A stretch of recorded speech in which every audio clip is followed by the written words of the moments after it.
Hi, I'm Marketa, and today I'm gonna be making video about perfumes, which have some sort of green and botanical quality. It's really hot outside. I even planned to make a video outside, but the real summer storm came in, and I decided to move inside just in case. So I'm gonna be speaking about some perfume samples which I got quite recently, but I had enough time to test them. And just for the starters, I would like to say that in reality, I own only one full bottle of a perfume at the moment. Apart from that, it's just a pure hobby. I know some people think that perfumes can be very materialistic hobby, but in my opinion, it's not that case. I treat it as some form of a art, some form of a expression, and I'm very careful with my purchases. So all of the perfumes I have right here are niche perfumes. For those who are not as familiar with that, a niche perfume is from a kind of a smaller perfume house, which usually specializes only on scents, whereas designer brands, you can know them such as Gucci, Dolce Gabbana, Armani, they usually specialize in something else, such as fashion, they have makeup, and perfume is just one of the branches of what they do. And I I used to I cannot say but I used to wear some of the designer brands, but at some point, all of them started to be somehow the same almost. They had like the same DNA to my nose and were not as interesting. But when I got into niche perfumes, it's when I actually discovered my true passion for perfumes. So, what do I mean when I say botanical perfumes? when when we speak of some kind of floral perfumes, they would not necessarily be part of this group, in my opinion, because they are more, kind of floral, sweet, elegant, whereas botanical scents are reminiscent of some sort of a garden, of like a nature, but not in the romanticized kind of way, because you can imagine nature, a rose, a beautiful jasmine, or any kind of floral scent, really. But in reality, these green scents, they have all the earthiness and rawness they can get, and not everyone likes that. And it's kind of often as well vegetal, like you can get some celery from them, you can get some kind of carrot, something that you would not necessarily want to smell like as a person, which is actually very interesting, because throughout this batch of experimenting, I discovered that there are so many scents that I really, really like, but I cannot imagine wearing them myself. I'll be like, I don't want to smell like that, if that makes sense. So, all of the scents I have here, I have tested first on a paper, and then I try to wear them for one day, one by one basically, to not to get any kind of interruption from other scents. So this is essentially what I did. I sprayed them, and I was testing the longevity, I was testing the projection, and as well how kind of it blended with my skin. So just pay attention to that. It can really matter even what kind of lotion you put under, if you put any kind of lotion under that, and yeah, with your chemical reaction with your skin, it can turn out to be very different. First scent I have been testing is Labo de Noir 29, and this one has been quite popular. It's considered a unisex scent, and what is interesting for me, it's like how I usually see on social media how people describe the scents, and then when I get to try it, to me it's like a explosion of ideas of how differently we perceive scents. Because for example, with this one, I assume Thé Noir is like a black tea reference, but I honestly didn't get black tea at the start from it at all. So when I sprayed it, it was much stronger than I expected. You know, I smelled some kind of a herb, some almost medicinal quality. So there is a bay leaf in it, that's for sure. But I was like, where is the black tea? You know, is it gonna arrive eventually? Because I was very keen on trying this one. There is actually no tea note, I assume, in this perfume. So there is a musk in the middle, and this makes the scent very warm. I would say this is where I get the tea.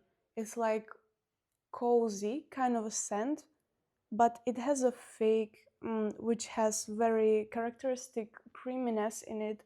Also a bergamot, but to me it was leaning masculine for some reason, and it definitely has this green kind of interior quality. I can totally imagine entering some sort of a showroom of plants or like gardening equipment or things like that.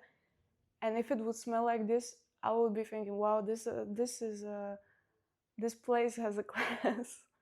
What was very surprising for me that it lasted quite a bit. I got some 7 hours out of this.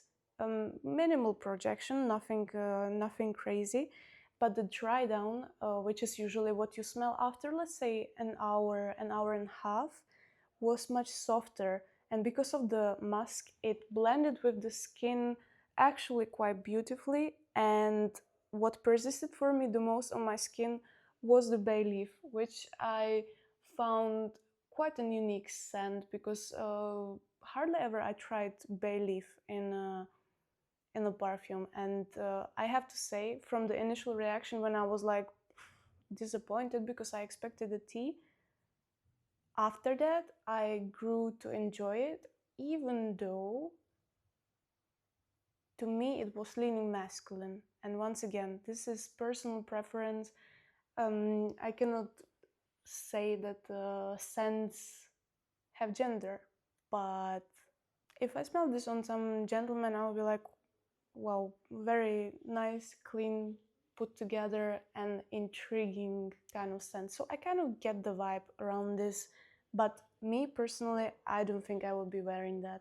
We are staying at the same perfume house, which is Labo, and we're gonna be testing out the Santal 33. It's a very popular scent as well. Some sort of a green note hits my nose, and I was quite not sure what it was. It's like entering a flower shop, but you don't smell the flowers, you smell the green plants. It's kind of botanical, but then after a while, I'm getting a very strong note of leather, which is not my favorite, to be very honest with you, because we used to go with my parents to Turkey a lot, and it's a wonderful country. I really have nice memories from out there. But we would go to these big markets where they sell a lot of leather products, bags, belts, all that sort of stuff. And after a while of you being there, it gets kind of overwhelming. And I thought the Santal is going to be more prominent, actually, the sandalwood, but the leather is so overwhelming. And especially when I spread it on my skin, I was like, this is just leather. It's like I wore a leather jacket for a long time and the smell just lingered on and stayed there. So later I got the sandalwood. I remember when after maybe like 2 hours during the dry down, I got more of the sweetness of the sandalwood, and as well I got cardamom and amber, and it eventually arrived to its softer and powdery essence, which I expected from that. But I'm gonna be very honest, this is such a popular scent, and especially I have seeing like women saying it's their signature scent, and I don't see that. To me, it's again, it's this is not a person, this is a place, this is an interior, and I cannot imagine anyone smelling like this, to be very honest with you. It's the same case as the Noir, Ten Noir, sorry for my pronunciation. It's minimal projection, lasted around 6 hours, and yeah, I am not impressed by that. There is nothing that would like be very shocking for me in some way. The last one from this house Labo is the Matcha 26. Once again, super popular scent. I remember smelling it actually in Japan last year because I wanted to bring back some kind of a memory of the place, and I was like, what else would you bring from Japan than a matcha scent, right? It's very popular at the moment as well. And I remember I smelled it in one of the stores, and because of the big disappointment of not being able to smell matcha from the perfume, I was like, I am not getting it, definitely not for this price. And actually, I decided to give it the second chance because I read the notes and I was like, okay, if I perceive it as a not matcha scent, but just as any kind of scent, maybe I might like it. So I decided to purchase a sample of it, and what I got definitely was this beautiful freshness mixed with a fake creaminess and some that little bit of spiciness. And I have to say, this scent grew on me so much. I myself didn't expect it because I'm not a, I'm not, I would say, easily influenced by what people say they like. And then if I really don't like it, I just, that's it. And for whatever reason, I decided to give it a second chance. And out of all these testers, this is the one I have been putting on and on. What I don't like is that the original Labo samples are coming not with the atomizer, so you can actually spray it, but it's like with this, you need to dab it, so this is a little bit annoying, but I'm thinking, okay, it's literally a sample. If I love it so much, maybe eventually I might purchase a full bottle. What kind of impression it gave to me, it was a sense of freshness, especially now outside it's 40 degrees, maybe sometimes even more. I am in Italy, near Tuscany at the moment, and I don't even have this kind of a need to spray a lot of perfume as I usually would in another days, because I don't want to annoy myself, I don't want to annoy people around me, so perfumes kind of go to the side. But this is something else, it's more like, once again, sits very close to the skin, doesn't project in the room or around you. It's citrusy, woody, a little bit, there's some sort of bitterness, it has a cedar, vetiver, and it is somehow to me similar as a Gypsy Water by Byredo, which I'm gonna be speaking about just in a moment. And I would even go as far as putting them in the same category. I don't even know what it is around them, but it has this kind of a green freshness, but kind of powdery and still elegant. And to me, there is a little bit of femininity, maybe because of this powdery aspect. And yeah, the creaminess of the fake is strong. You know what I'm doing right now?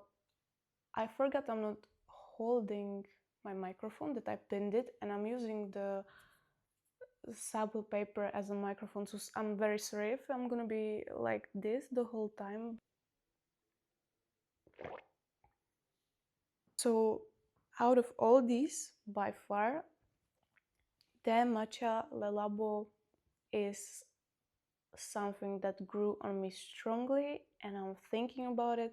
And when I'm deciding in the morning what to put on myself, I'm like, girl, you cannot put it again because you are halfway down. You need to put something else on yourself today.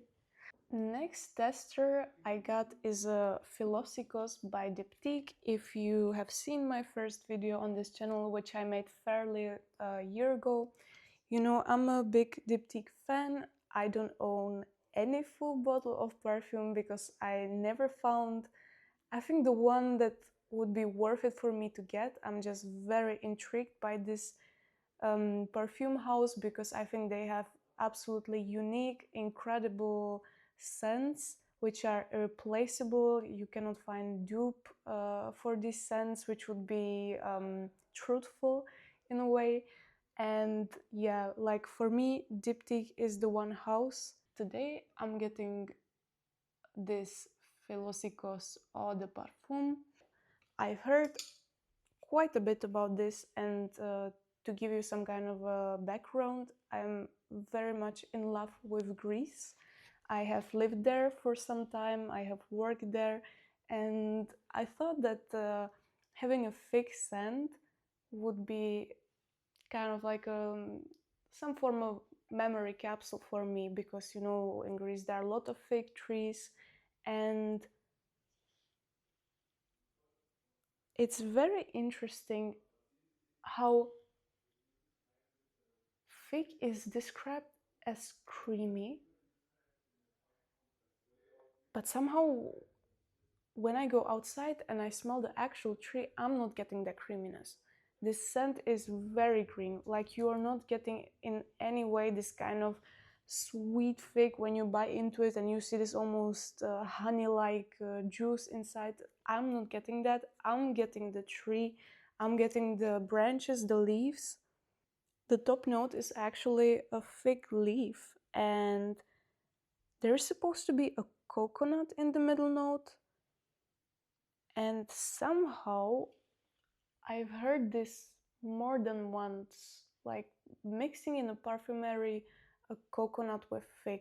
And now hear me out, I don't know why is that, because for example, when you think of the countries where a fig grows, usually coconut is not really native there, like Greeks certainly don't grow coconuts.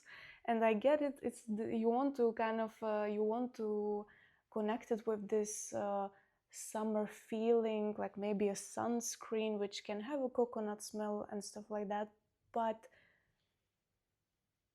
for me, I am not a big fan of coconut scents. It sometimes makes me a little bit nauseous, and I think this is the one note that is quite off-putting for me. Actually, I'm gonna be reviewing Milk Orchid by Commodity by this awesome influencer Emma. She's called Parfumerism on YouTube if you want to check her out. And there's also in her scent she created, by the way, coconut mixed with fig. And I really would like to know why is that? Why we cannot get just fig? Why do we need to mix it with coconut? Like, what is the reaction? What is the story behind, guys? If you know, let me know, because I'm very curious about that. Yeah, so when I wore this on skin, it didn't last as long. I got some kind of like 3 to 4 hours. After that, it just blended with my skin smoothly, almost no projection. And what I liked about this scent, I have to say, it smells like as if you put some kind of a lotion, a very white creamy lotion on your skin. You get out of the shower, you put it on, and that's it. It doesn't even smell like you are wearing a perfume, so it's very inoffensive. I don't think many people around you will actually smell it, but yeah, the first time I sprayed it, I got the coconut note. I was like, this is not gonna roll with me. But then after some time, when it blended on the skin, the coconut wasn't as prominent. I got this kind of a lotion vibe, and I was like, okay, on the days when I don't want to really wear anything, but I still want to wear something because I always want to wear something, I think that's gonna work. And as I promised, we are getting the Byredo G Water, extremely popular scent, together with their Balda Freak. I think it's the most spelled out of this perfume house. Of course, then there is this Mojave Ghost and other. It is this gorgeous vanilla, but it's not your typical sweet candy like vanilla. It's actually not so sweet. It has the, once again, greenness that I keep on repeating today for you, and this greenness kind of makes the vanilla more airy, more fresh. I gotta say that when I start to get to know Byredo House closer, when I was trying their scents and stuff, I was a bit disappointed because there is such a big, you know, there is a big explosion of people on the internet reviewing their scents, and I was like, this got to be something very special. But in reality, it's it's just really good. But the price is so high. I cannot imagine possibly ever purchasing a whole bottle for what it is, if you understand. So, for example, if I had to say my favorite perfume out of this house, it would be G Water, because I kept on coming back to it, and when I sprayed it on my skin, it blended so beautiful, and I was just the whole day like this, just, oh my god, I smell like this, and I actually smell like this. So you can tell this is a number one indicator for me if I'm intrigued, even though if it's not a love at first sniff, you know, if I'm not like, oh my god, I love it, but if there is something that makes me want to come back and smell it more and understand it, then there is something about it. What I'm getting for this is like if you would have a vanilla lemon cupcake, it has this sort of sweetness around it. Why I decided to put it into this video is because it's not your typical vanilla, but it is this vanilla with this green quality, which I'm speaking about today. And I got around 4 hours. After that, I was not able to smell it at all, even though I made sure to really hydrate the skin, because I knew that Byredo is notoriously known for having very, very short lasting perfumes, and I was like, I want to spend the day with this perfume, so I took this extra care in to prepare my skin for the application of the perfume, and yet it just didn't last. And I think this is the price you got to pay for having this kind of a soft perfume in some way, because it's what can I tell you, if it was a powerhouse, they would not be able to present the notes in such a delicate way as they did. Okay, so that's it for today. This is my today's review of some interesting niche perfumes. I'm definitely curious to know if you have some kind of other recommendations for these green interesting perfumes, which could serve maybe as a interior scents. Of course, you don't get a bottle of 150 euro perfume to spray it just like that in your living room. I understand that, but it's very interesting concept to have some sort of a smell that you maybe are leaning towards and you really enjoy it, but in the end you decide not to buy it because it's not a smell that you would expect on a person. So that's it for today, and see you at the next video.